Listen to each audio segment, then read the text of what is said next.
Di Surabaya, ada sebuah rumah megah peninggalan masa lalu. Rumah yang konon tidak pernah benar-benar sepi, meski sudah puluhan tahun ditinggalkan. Warga menyebutnya Rumah Darmo. Banyak cerita beredar, mulai dari keluarga kaya yang melakukan pesugihan, sampai penampakan makhluk gaib yang masih menjaga tempat ini. Yang lebih menyeramkan, katanya, setiap orang yang masuk ke dalam rumah itu harus meninggalkan satu nyawa sebagai pengganti. Malam ini, 3 anak muda nekat masuk ke rumah itu untuk membuktikan kebenarannya. Tapi apa yang mereka alami jauh lebih mengerikan dari sekadar mitos.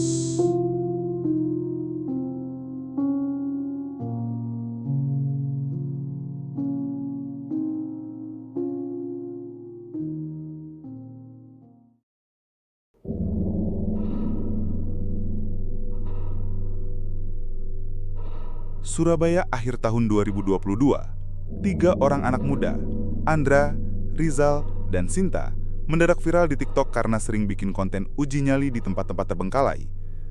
Suatu malam, mereka mendapat tantangan dari netizen. "Coba dong masuk ke rumah Darmo, berani nggak?" Awalnya mereka menganggap itu cuma omong kosong. Tapi setelah riset kecil, barulah mereka tahu kalau rumah itu bukan sembarang rumah kosong. Rumah megah bergaya kolonial yang terbengkalai sejak tahun 1980-an itu punya cerita kelam. Konon keluarga pemiliknya meninggal secara misterius dalam kecelakaan, dan katanya ada kaitan dengan pesugihan. "Bro, katanya pintu rumahnya itu nggak pernah benar-benar bisa dikunci.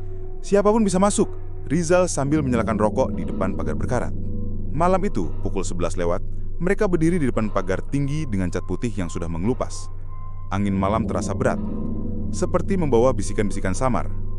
Kamera HP sudah menyala, live streaming ke ribuan penonton. Sinta agak ragu. Wajahnya pucat diterangi cahaya flashlight. "Aku nggak yakin ini ide bagus. Katanya banyak yang masuk sini nggak bisa pulang normal, Jal." Rizal hanya tertawa. "Tenang aja, Sin. Kita kan cuma bikin konten. Lagian ada aku sama Andra, cowok-cowok kuat." Tapi Andra sendiri merasakan sesuatu yang janggal. Dari balik pagar, ia melihat pintu depan rumah itu terbuka sedikit, bergoyang perlahan, seolah ada angin dari dalam. Padahal, pohon-pohon besar di sekitar rumah nyaris tidak bergerak. Dengan sedikit paksaan, akhirnya mereka melangkah masuk. Begitu melewati pagar, suasana berubah drastis.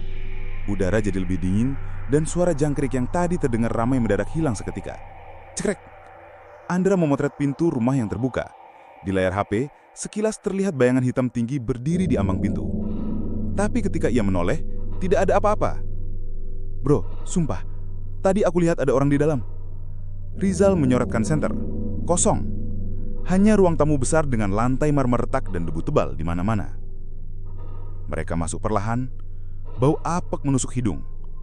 Ada kursi tua di pojokan masih berdiri utuh meski lapuk. Cat dinding terkelupas, menampakkan lapisan bata merah yang menganga. Sinta merapatkan jaketnya. "Kok aku merasa kayak ada yang ngikutin ya?" Tiba-tiba, prak! Pintu di belakang mereka menutup sendiri dengan keras. Live chat penonton langsung meledak. "Astaga, gue dengar pintunya nutup. Ada suara perempuan ketawa nggak sih barusan? Keluar aja woi, bahaya itu!" Andra bergegas mencoba membuka pintu, tapi benar saja, pintu yang katanya tak pernah dikunci itu kali ini terkunci rapat. Dari arah lantai 2, terdengar langkah kaki.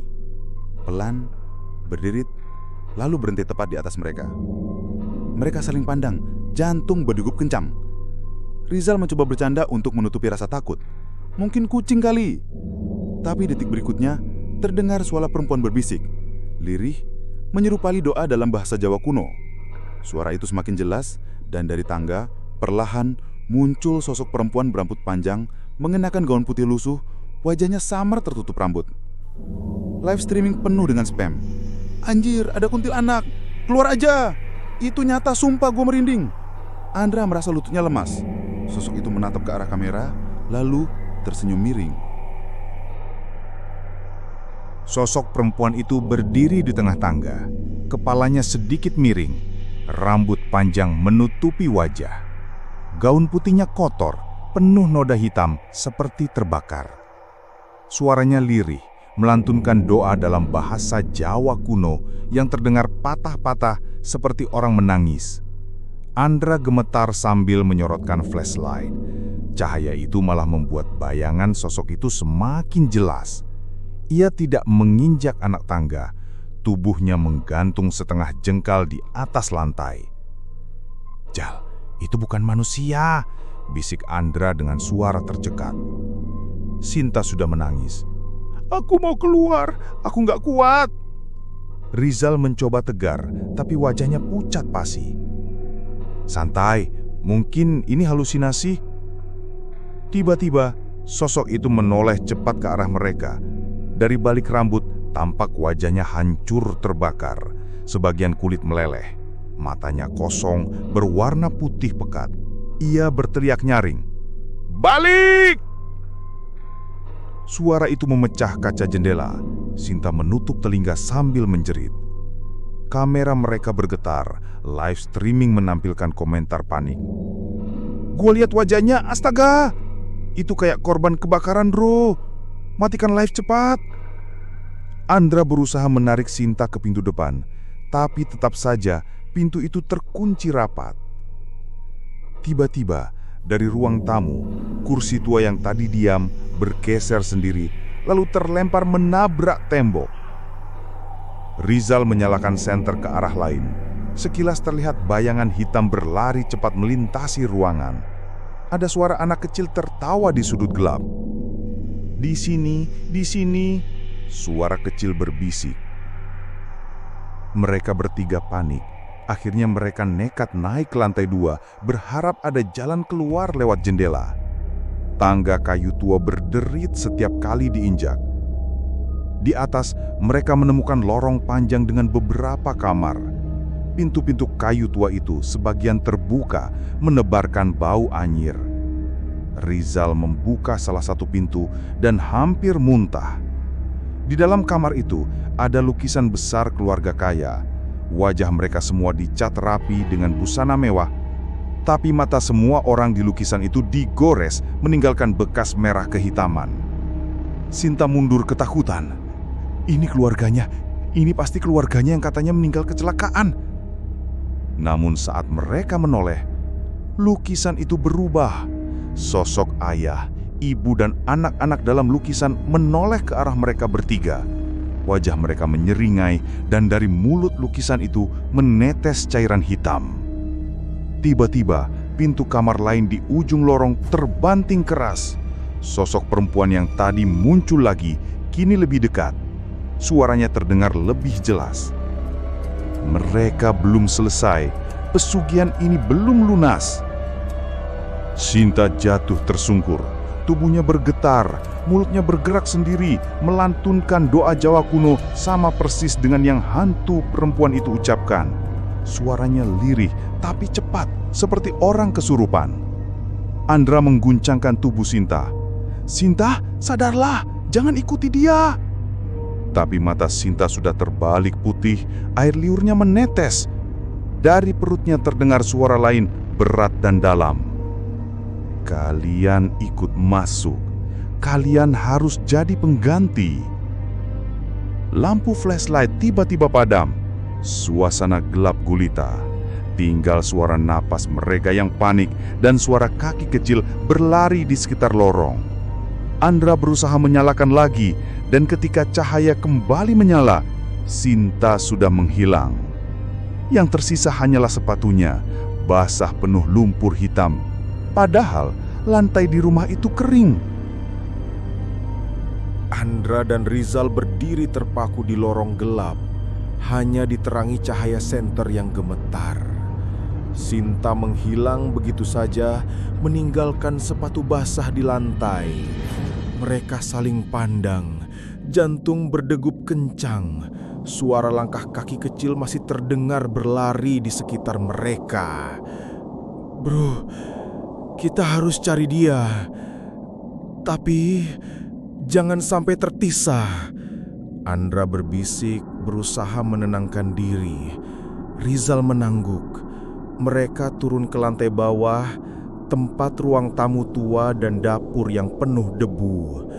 Dari balik sebuah lemari kayu, Andra menemukan pintu rahasia kecil, tertutup rapat tapi terasa hangat saat disentuh. Ini kayak ada yang ngundang kita masuk. Andra ragu. Dengan napas tertahan, mereka membuka pintu itu. Tangga sempit menuju ruang bawah tanah terkuak. Bau anyir darah dan dupa terbakar menyeruak. Dinding lorong bawah tanah penuh simbol aneh. Lingkaran, garis silang, dan tulisan Jawa kuno yang samar terbaca. Ini ritual pesugihan, bro. Rizal menelan ludah. Mereka menuruni tangga dengan hati-hati. Suara langkah kaki kecil masih terdengar. Tapi kini jelas ada bisikan menakutkan di setiap sudut. Mereka datang. Di ujung lorong, mereka menemukan Sinta. Tubuhnya berdiri kaku, mata putih sepenuhnya. Mulut terbuka, tapi tidak mengeluarkan suara. Di sekelilingnya, cairan hitam menyerupai tinta menetes dari simbol di dinding. Dan di tengah ruang bawah tanah, sosok perempuan bergaun putih lusuh berdiri. Wajahnya hancur terbakar, tersenyum miring. Akhirnya kalian datang. Aku tunggu kalian. Suara berat dan seram terdengar di seluruh ruangan. Andra mencoba mendekat, tapi sosok itu tiba-tiba hilang meninggalkan jejak api kecil di lantai. Sinta terhuyung, tubuhnya seperti ditarik oleh sesuatu yang tak terlihat. Rizal berteriak, mencoba menahan Sinta, tapi tangannya menembus tubuhnya. "Sinta, jangan pergi!" Andra hampir menangis. Di tengah kepanikan, Andra melihat buku tua tersusun di rak dinding. Ia membukanya. Halaman-halaman kuno penuh simbol ritual. Salah satu halaman menunjukkan gambar perempuan terbakar, sama persis dengan sosok yang mereka lihat, dengan catatan, "Roh ini menunggu pengganti. Setiap yang masuk harus memberi nyawa pengganti agar damai." Detik berikutnya, suara langkah kaki berubah menjadi tawa histeris, memekakkan telinga. Lampu senter mereka berkedip. Sosok perempuan muncul lagi, kali ini di atas tangga menuju ruang bawah tanah. Matanya menatap Andra dan Rizal, lalu mengangkat tangan seperti memanggil. "Waktu kalian tinggal sedikit. Pilihannya hanya satu." Rizal menoleh dan tiba-tiba lantai di bawah mereka retak. Ada jurang hitam menganga, aroma busuk menusuk hidung. Sinta terhisap perlahan, tangannya mencoba meraih Andra, tapi sosok perempuan menahannya. Andra berteriak mencoba meraih sepatu Sinta yang jatuh, tapi ketika tangannya hampir menyentuhnya, Sinta menghilang tanpa jejak. Hanya tersisa tawa seram yang bergema di seluruh ruang bawah tanah.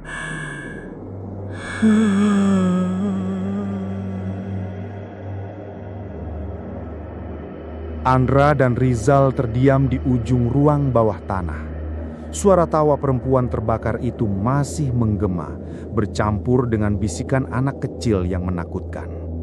Ruangan dipenuhi simbol ritual yang menyala samar dengan cahaya hitam. Bau anyir darah dan dupa terbakar menyesakkan dada. "Kita nggak bisa tinggal di sini, harus keluar." Rizal panik, keringat menetes deras. Andra menoleh ke arah tangga, tapi sosok perempuan itu sudah berdiri di sana, menghalangi jalan keluar. Matanya menatap tajam seolah bisa menembus jiwa. Hanya satu yang bisa selamat. Pilihannya ada di tangan kalian. Suaranya serak dan berat. Detik itu Andra sadar semua ini tentang pengganti roh. sosok perempuan itu menunggu seseorang menyerahkan nyawa agar damai. Dan satu-satunya yang tersisa hanyalah mereka berdua. Rizal menunduk gemetar. "Bro, kita nggak bisa. Ini nggak mungkin." Andra menggerakkan senter ke Sinta. Tapi Sinta memang sudah lenyap. Mungkin menjadi bagian dari ritual sebelumnya. Air mata Andra menetes, tapi ia sadar harus bertindak cepat. Tanpa sadar, ia membaca mantra yang ada di buku tua yang tadi dia temukan. Suaranya bergetar saat mengucapkannya, meniru doa Jawa kuno yang sama dengan yang perempuan itu lantunkan.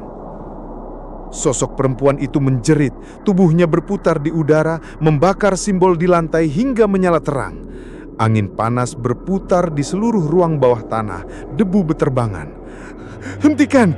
Hentikan!" teriak Rizal sambil menutup wajahnya. Tiba-tiba cahaya merah membesar dan semuanya terasa melambat. Sosok perempuan itu menatap Andra, kemudian menghilang dalam kepulan asap hitam, meninggalkan sepatu Sinta di lantai. Andra menoleh ke Rizal, masih gemetar. "Kita selamat, tapi Sinta, aku nggak tahu."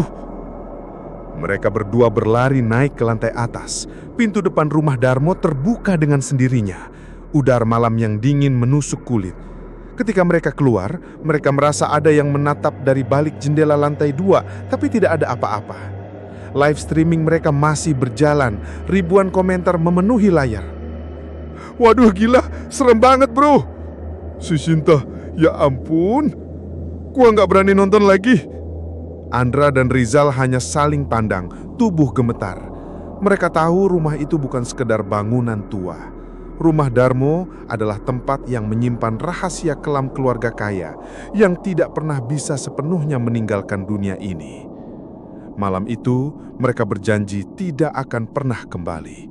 Tapi di dalam hati, Andre tahu misteri rumah itu belum sepenuhnya selesai. Dan begitulah, malam itu hanya 2 orang yang berhasil keluar dari rumah Darmo. Namun, keberadaan Sinta hingga kini masih menjadi misteri. Apakah ia benar-benar telah lenyap atau justru menjadi bagian dari penghuni gaib di dalam rumah itu? Satu hal yang pasti, rumah Darmo tetap berdiri angker sampai hari ini, menyimpan rahasia yang belum sepenuhnya terungkap. Bagi kalian yang berani, coba kunjungi sendiri.